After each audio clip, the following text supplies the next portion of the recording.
امرؤ القیس جو جناب خدیجہ کا 3rd یا 4th کزن بنتا، یہ یمن میں رہ گئے اور زمانہ گزرتا چلا گیا یہاں تک کہ اس کے یہاں 3 بیٹیاں ہو گئی. کوئی بات نہیں، پیغمبر نے تو بشارت دی ہے بیٹیوں کی پرورش کرنے والا. بیٹیاں کتنی اچھی ہوتی ہیں، جن کے پاس بیٹیاں ہیں ان کو معلوم. لیکن ہوا یہ کہ جب اس کی ایک بیٹی بڑی ہوئی شادی کے قابل، بلکہ 2، تو اس کی بیوی کا انتقال ہو گیا. اس کا نام ہے امرؤ القیس. یہ نام عرب کے ایک بہت مشہور شاعر کا بھی ہے، لیکن وہ الگ، یہ الگ. اردو میں بہت سے لوگوں کا نام اقبال ہے، one of the greatest poet in Urdu Iqbal, لیکن ہر اقبال وہ شاعر نہیں. انیس میرے حساب سے تو گریٹسٹ پوئٹ ان اردو، لیکن اور بھی بہت سے لوگوں کا نام انیس ہے. امرؤ القیس.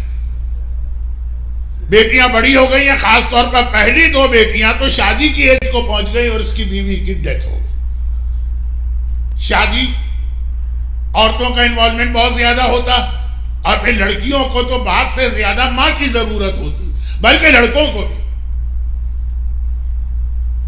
بیوی کسی کے مر جائے تو وہ فوراً دوسری شادی کی سوچتا ہے. شہزادی کی وصیت بھی تھی جو کل آپ نے سنی، لیکن شوہر مر جائے تو بہت سی عورتیں پوری زندگی بے وقت میں گزار. اب اس کی بیٹیاں بھی جوان بھی ہیں، اب بیوی مر گئی، اور اس دوران یہ اسلام بھی قبول کر چکا. یمن میں میچ مل نہیں رہا، یہ سیدھا مدینے آیا، مدینہ کیپٹل سٹی.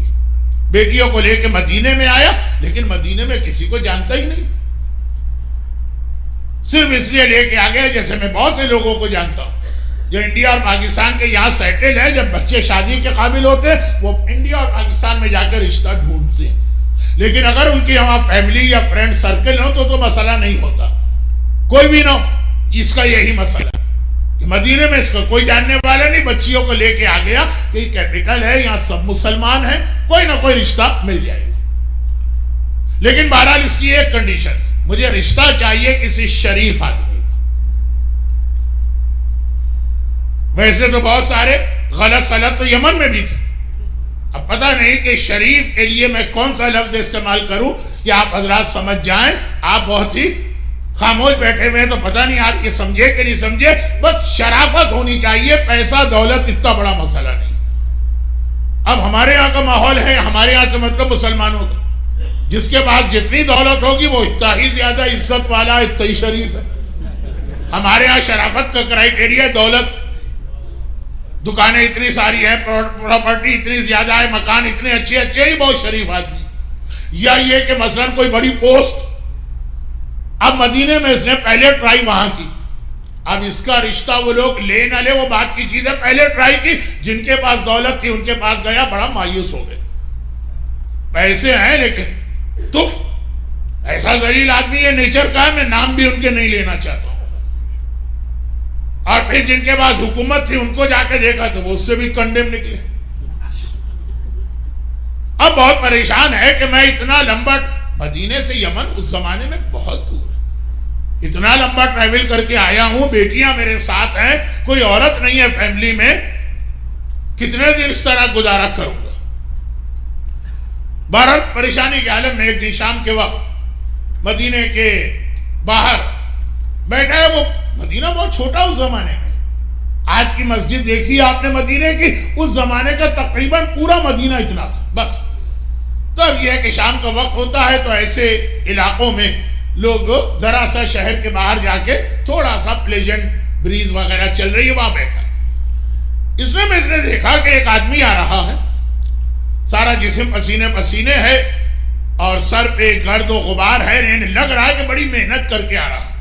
یہودی کے ایک باغ سے نکل کے آ رہا، اور جیسے ہی لوگوں نے آتا دیکھا، یہ آؤٹ سائڈ مدینہ، یہاں کوئی زیادہ آبادی نہیں، چھوٹے چھوٹے بچے دوڑتے ہوئے آتے ہیں، اور یہ شخص لوگوں کی نگاہیں بچا کے اس بچے کو 1 درہم، اس بچے کو 1 درہم، اس بچے کو 1 درہم، یہاں تک کہ شہر شروع ہو گیا، اس کے دونوں ہاتھ خالی ہو گئے. اس نے کسی سے پوچھا یہ بچے کون ہیں؟ کہا یہ مدینے کے یتیم بچے ہیں جن کے باپ مارے گئے ہیں اور کوئی ان کو سپورٹ کرنے والا نہیں ہے. اس کو بھی نہیں پتا. اس آدمی نے اس طرح سے دیا کہ کسی نے نہیں دیکھا. امرؤ القیس کیونکہ باہر سے آنے والا آؤٹ سائڈر ہے، بہت مانیٹر کر رہا تھا. اگلے دن پھر وہ وہیں آ کے بیٹھ گیا، پھر دیکھا کہ سارا دن محنت کر کے آ رہا. آپ تو جو امام کا حق ہے خمس اسی میں سے کسی کو واپس کرتے ہیں اور چاہتے ہیں کہ وہ آپ کا احسان بھی مانے. وہ آیتیں جو میں نے شروع میں تلاوت کی، وَلَا يَحُضُّ عَلَىٰ طَعَامِ الْمِسْكِينِ، عربی جاننے والے سمجھ رہے ہیں میری بات، وہاں طعام المسکین ہے، اطعام المسکین نہیں. کریکٹ عربی ہے اطعام المسکین. میں قرآن کو ٹھیک کرنے نہیں جا رہا ہوں، ایک میسیج ہے جو انشاءاللہ 2 دن بعد شروع ہوگا، جو میں نے کہا کہ پینڈنگ میسیجز مکمل ہوں گے. کسی اور کے مال سے کسی اور کی مدد کرنا یہ بھی ایک ثواب ہے، لیکن اپنے مال سے پورا دن محنت کر کے آتا. خیبر کے حوالے سے آپ نے ایک حدیث تو بہت سنی. خیبر کا مال غنیمت لے کے جب لوگ آئے تھے تو پورے مدینے میں عید تھی، ہر گھر میں اچھے کھانے بنائے گئے تھے. پہلی بار مدینے کے بچوں نے کھلونے خریدے تھے یا ان کے والدین لے کر آئے تھے، اچھے کپڑے پہنے تھے. لیکن اس رات جب پورے مدینے میں جشن اور سیلیبریشن تھا، ایک گھر تھا کہ جہاں اس رات کو بھی فاقہ تھا اور اس رات کو بھی بچے پرانے کپڑے پہنے ہوئے تھے، اور وہ تھا فاطمہ زہرا کا گھر. جب فاطمہ کو اطلاع ملی کہ خیبر کے مجاہدین، خیبر 100 کلومیٹر دور، 70 مائل یا 60 مائل، خیبر کے مجاہدین آ رہے ہیں پورے مدینے میں، عورتوں کو پتہ چل گیا. مدینہ چھوٹا سا، شاید جتنا آپ کا سینٹر ہے پورا اور سامنے والا پارکنگ لاٹ ملا لے، اس زمانے کا مدینہ اتنا پتہ چل گیا.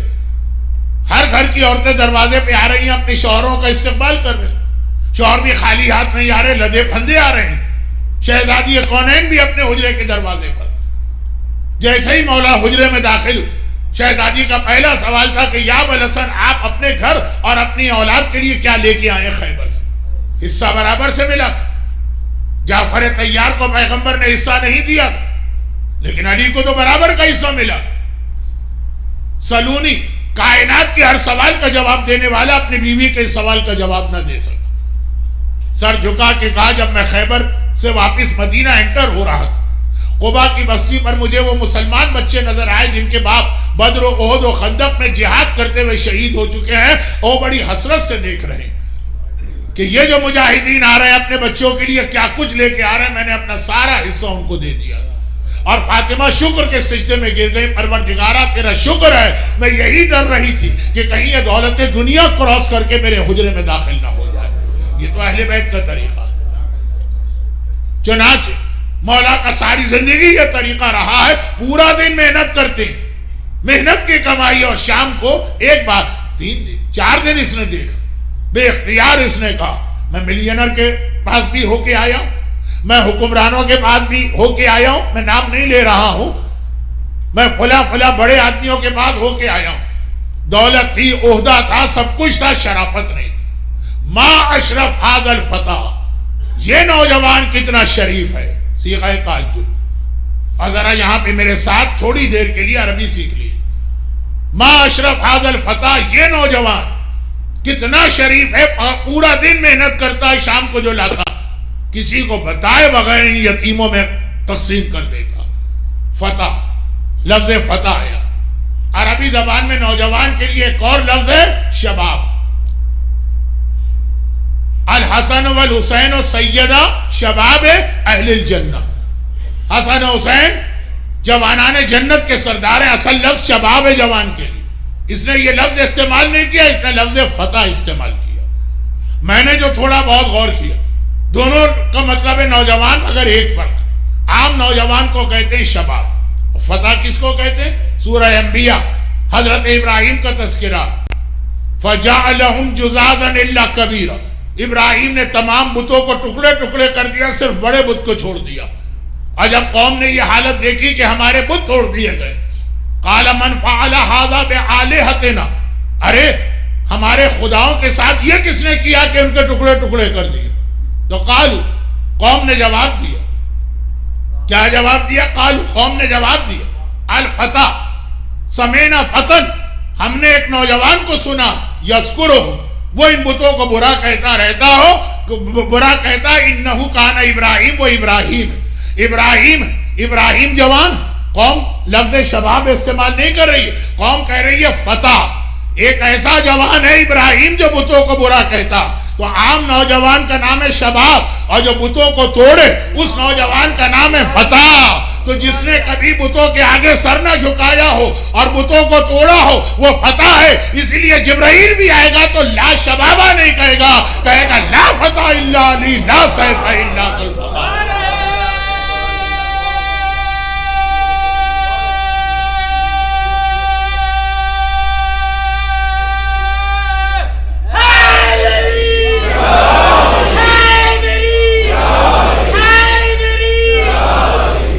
سمینا فتن, ایک فتح کے بارے میں ہم نے سنا ہے کہ بتوں کو برا کہتا ہے, اسی نے بت توڑے ہوں گے.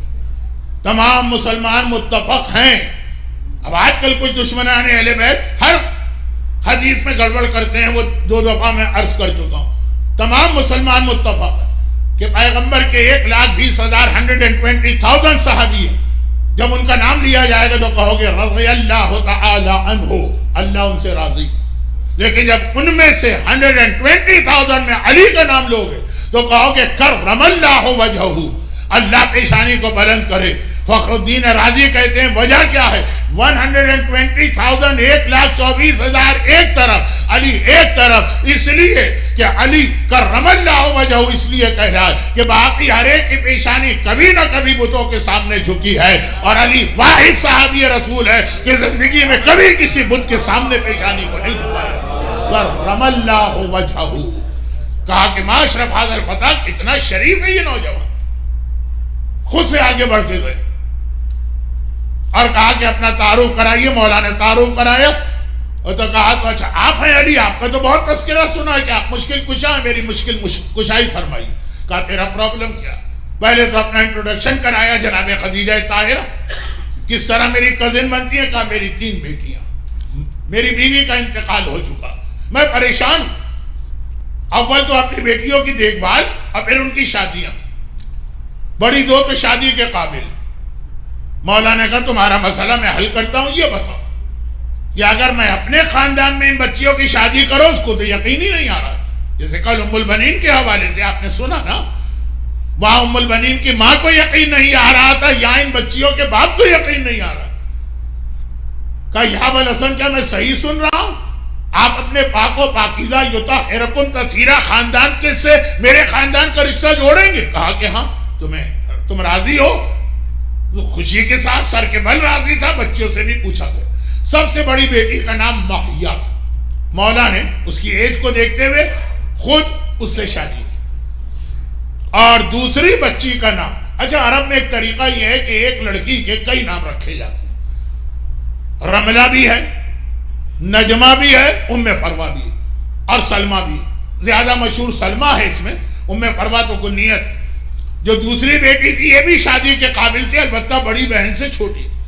کہا کہ اس کو میں اپنے بیٹے حسن کے لیے منتخب کرتا ہوں.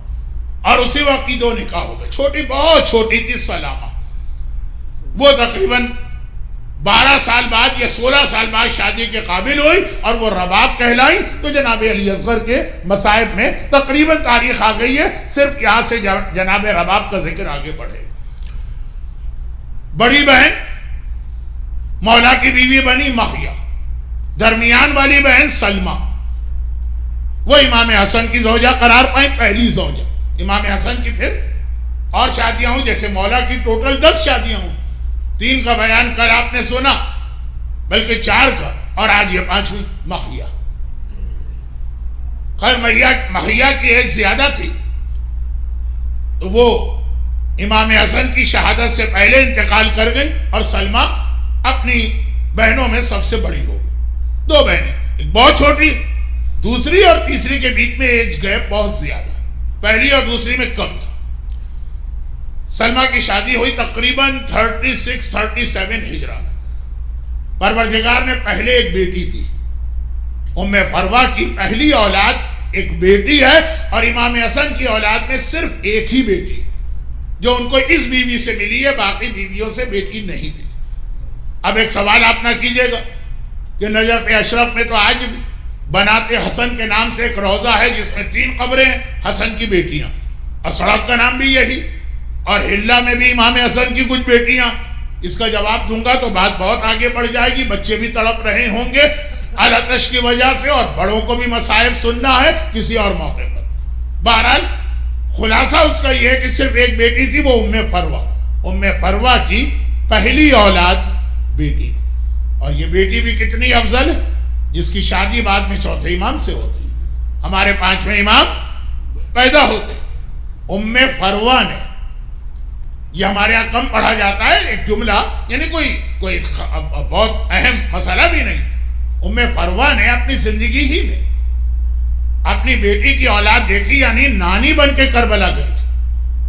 5ویں امام کربلا میں تھے، ہر ایک کو پتا. تو 5ویں امام کی نانی کون ہے؟ ام فروہ. ایک ہی بیٹی امام حسن کی تھی، ام فروہ سے ان کی شادی چوتھے امام سے ہوئی 56 اور 57 میں 5ویں امام پیدا ہوئے.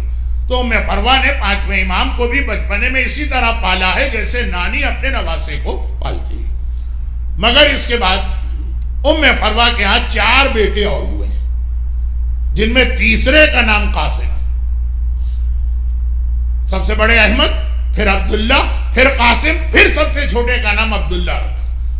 اور فرق کے لیے ایک کو عبداللہ اکبر کہتے ہیں جو جناب قاسم سے بڑے، اور ایک کو عبداللہ اصغر کہتے ہیں جو جناب قاسم سے چھوٹے. 5 اولادیں اللہ نے ام فروہ کو عطا کی تھی. اور پھر امام حسن کی شہادت ہوئی. اس وقت جناب قاسم کی عمر 3 سال تھی. ام فروہ سلمہ نام ہے، نجمہ بھی نام ہے، رملہ بھی نام ہے، ام فروہ کنی.